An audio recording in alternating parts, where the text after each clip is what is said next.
আজকের রেসিপি শীতের নতুন খেজুরের গুড় দিয়ে সবচাইতে সেরা স্বাদের আর সবচাইতে সহজভাবে নো ফেল এই পায়েসের রেসিপিতে আমি শেয়ার করব আপনাদের সাথে কিছু টিপস। দেখবেন যে এই টিপসগুলির জন্যই আপনারই পায়েস হবে সবচাইতে সেরা।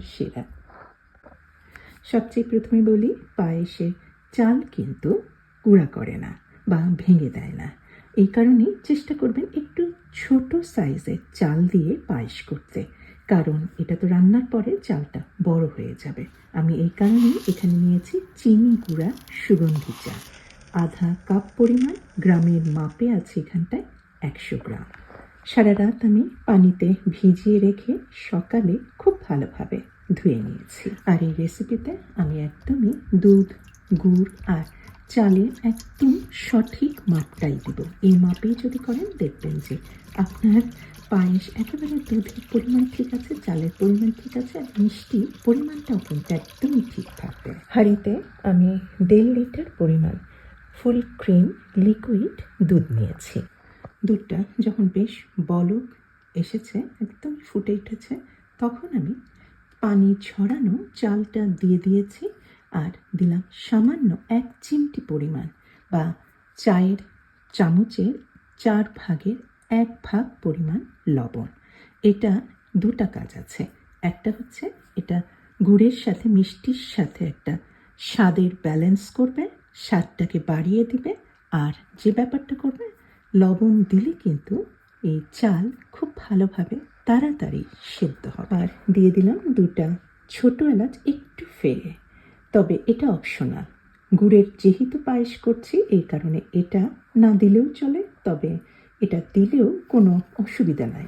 আর নাড়ানাড়ি করছি, এই চালটা সেদ্ধ হতে প্রায় 15 থেকে 20 মিনিট সময় লাগবে।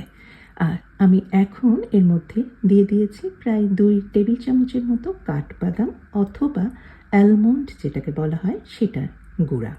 আপনারা কিন্তু 7-8টার মতো অ্যালমন্ড পানিতে ভিজিয়ে রেখে চোকাটা ছাড়িয়ে নিয়ে বেটে বা ব্লেন্ডারে একদম ব্লেন্ড করেও দিয়ে দিতে পারেন। এতে পায়েসের স্বাদটা কিন্তু অনেক বেড়ে যাবে। আর এছাড়াও কাঠবাদামের বদলে আপনারা কিন্তু ফ্রেশ অথবা শুকনা কিছুটা আধা কাপ মতো নারকেল কোড়ানো দিতে পারেন। আর এই ফাঁকে আমি পাটালি গুড়টা তৈরি করে রাখছি। পাটালি গুড়টা তো গোটা দেওয়া যাবে না, আর এতটাও দেব না আমি এখানটায়, এই কারণে আমি চাকু দিয়ে কুড়িয়ে নিচ্ছি। পাটালি গুড় কিন্তু ধরেন শিলপাটা দিয়ে যদি ভাঙেন দেখবেন যে সহজে ভাঙতে পারছেন না। এই কারণে চাকু দিয়ে বা বটি দিয়ে এইভাবে কুড়িয়ে নেবেন। খুব ছোট ছোট দানার মতো হচ্ছে। এটাও কিন্তু এই পাটালি গুড় দুধে দেওয়ার ফলে তখন দুধ কিন্তু ফাটে না। আর একটা জিনিস হাতের কাছে তৈরি করে রাখছি, সেটা হচ্ছে ফুল ক্রিম মিল্ক পাউডার। বাটিতে নিয়েছি প্রায় 3 চা চামচের মতো, আপনারা 3-4 বা আধা কাপ পরিমাণও নিতে পারেন। এতে পায়েসের স্বাদটাই অনেক বেড়ে যাবে। আর গুড়টা কিন্তু কিভাবে দেব সেটা বলে দিচ্ছি। আমি এটা ফুটন্ত গরম পানি দিয়ে দুধটা তরল করে নিলাম। কতটুকু দিয়েছি, আধা কাপের মতো বা 1 কাপের মতো। আর এর মধ্যে এখন কুড়ানো খেজুরের গুড়গুলি দিয়ে দিচ্ছি। আচ্ছা, এখানে একটা কথা বলি, এই পরিমাণ চালের জন্য গুড়ের পরিমাণ হবে 300 গ্রাম। কাপের মাপে মোটামুটি হবে ধরেন 1 কাপের মতো। প্রায় আধা ঘন্টার মধ্যে এই চালটা সম্পূর্ণ সেদ্ধ হয়ে গিয়েছে।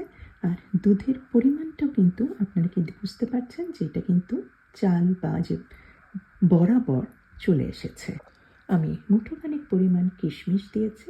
আমি আপনাদেরকে বলবো যে পায়েসের মধ্যে, গুড়ের পায়েসের মধ্যে বলছি, অবশ্যই কিশমিশটা দেওয়ার চেষ্টা করবেন। এতে কিন্তু পায়েসের স্বাদটা ভালো লাগে, টেক্সচারটা ভালো লাগে খেতে।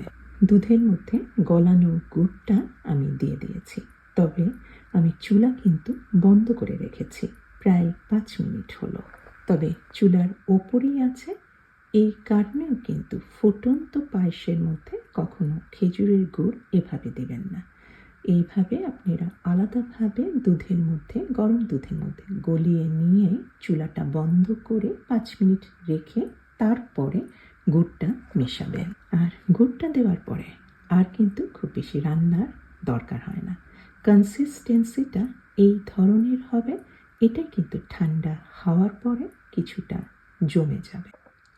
পায়েসের রংটা কি অপূর্ব সুন্দর হয়েছে, একদম ঘিয়া রঙের, মনে হচ্ছে ক্ষীর ক্ষীর।